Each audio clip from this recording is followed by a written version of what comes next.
comment ko for issue for Anthony and Maris. Sa akin sad kasi nga lahat ng endorsers or movies nawala siya. Kasi nga yung pag-cheat ni Maris and Anthony is a wrong behavior. Pero sa akin is tao din sila. Nagkakamali din sila. Ah, ang sa akin lang kasi puso yung puso yung pinanlaban nila kaya nagawa nila yung both of us ay kaya nagawa nilang dalawa yun and kung hindi galing sa breakup si Maris baka hindi niya magagawa yung part na um, ang lambingin or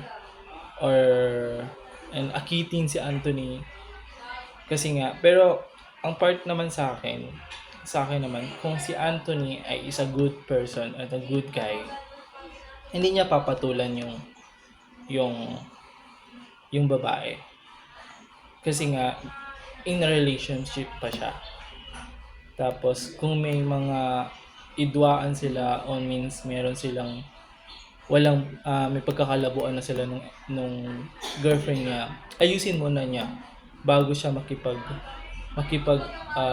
landian o makipag relationship kay Maris kasi si Maris is in the best in I see in the video sabi niya kasi para nasa dark place pa siya naghahanap siya ng attention for somebody at yung si Anthony yung nagbigay sa kanya yeah kasi nga galing si Maris for breakup kaya naghahanap siya ng caring or touching or someone